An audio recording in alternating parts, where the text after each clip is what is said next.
നിത്യ നിയമത്തിൻ്റെ രക്തത്താൽ ആടുകളുടെ വലിയ ഇടയനായ നമ്മുടെ കർത്താവായ യേശു ക്രിസ്തുവിൻ്റെ ധന്യനാമത്തിൽ എല്ലാ പ്രിയപ്പെട്ടവർക്കും സ്നേഹവന്ദനം. ഇത് പ്രഭാത സന്ദേശം. നാം ലോകത്തിലേക്ക് ഒന്ന് കണ്ണോടിച്ചാൽ സകല രാജ്യങ്ങളും ശത്രുക്കളിൽ നിന്ന് രക്ഷപ്പെടുവാനും ശത്രുക്കൾ അവർക്കെതിരായി അല്ലെ അവരെ സംഹരിക്കുന്നതിനു വേണ്ടി വിവിധ നിലയിലുള്ള ആയുധ നിർമ്മാണവും ആയുധ ശേഖരവും നമുക്ക് കാണുവാൻ കഴിയുന്നു.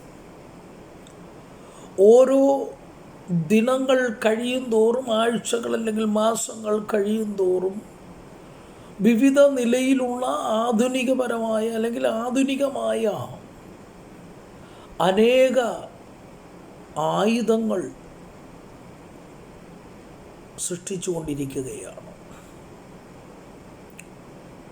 വിവിധ നിലയിൽ നമുക്ക് ആയുധങ്ങളെക്കുറിച്ച് പഠിക്കുവാൻ കഴിയുന്നു. നമ്മുടെ നിത്യോപ ജീവിതത്തിൽ അല്ലെങ്കിൽ തൊഴിൽ സംബന്ധമായി വിവിധ നിലയിലുള്ള ആയുധങ്ങൾ നമുക്ക് കാണുവാൻ കഴിയുന്നു.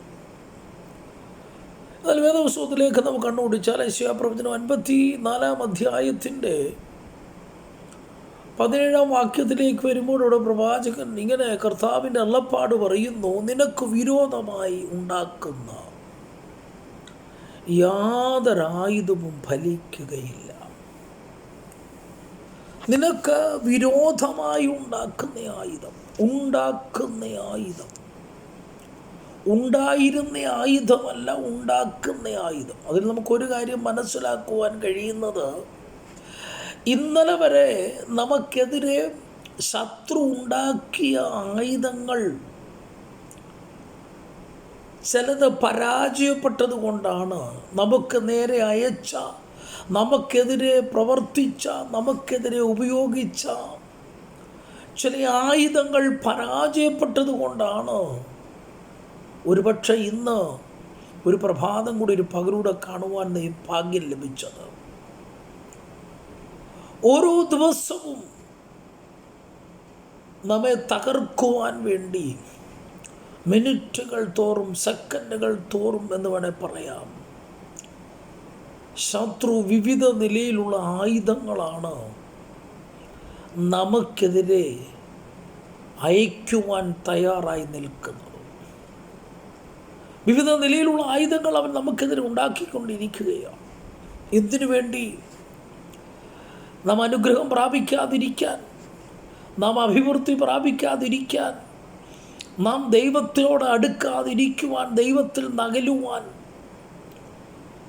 ദൈവികമായ വാഗ്ദത്തങ്ങളും അനുഗ്രഹങ്ങളും പ്രാപിക്കാതിരിക്കാൻ വേണ്ടി നമ്മെ തകർക്കുവാൻ വിവിധ നിലയിലുള്ള ആയുധങ്ങളാണ് ശത്രു നമുക്കെതിരെ ഉണ്ടാക്കി പ്രയോഗിച്ചു കൊണ്ടിരിക്കുന്നത്. ഇന്നലെ ഉണ്ടായിരുന്ന ആയുധമല്ല അവൻ ഇന്ന് നമുക്കെതിരെ പ്രവർത്തിക്കുന്നത്. പല നിലയിലുള്ള പുതിയ ആയുധങ്ങൾ ലോകമനുഷ്യൻ, ലോകരാജ്യങ്ങൾ അവർ ശത്രുവിനെതിരെ പുതിയ പുതിയ ആയുധങ്ങൾ, ആധുനികപരമായ, ഏറ്റവും ആധുനികപരമായ പല ആയുധങ്ങൾ ഉണ്ടാക്കുന്നത് പോലെ അതിലുമുപരി വിവിധമാകുന്ന ആയുധങ്ങൾ, തന്ത്രങ്ങൾ, സൂത്രങ്ങളാണ് ഒരു ഭക്തനെ, ഒരു ദൈവഭക്തനെ തകർക്കുവാൻ പിശാചായ ശത്രു.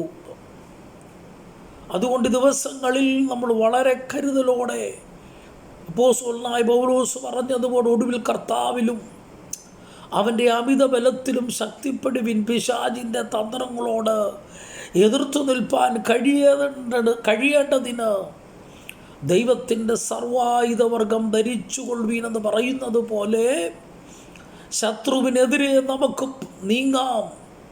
ദൈവത്തോടടുത്തു ചെല്ലുവീൻ, എന്നാൽ അവൻ നിങ്ങളോടും അടുത്തു വരുമാകയാൽ ശത്രുവിൻ്റെ ആയുധങ്ങളെ മുന്നമേ കണ്ടുകൊണ്ട് ദൈവിക ആയുധങ്ങൾ ധരിച്ചുകൊണ്ട് മുന്നോട്ട് ഈ പടക്കളത്തിൽ മുന്നോട്ട് പോകുവാൻ സർവശക്തനായ ദൈവം നമ്മളെല്ലാവരെയും സഹായിക്കട്ടെ. ആമേൻ. God bless you all.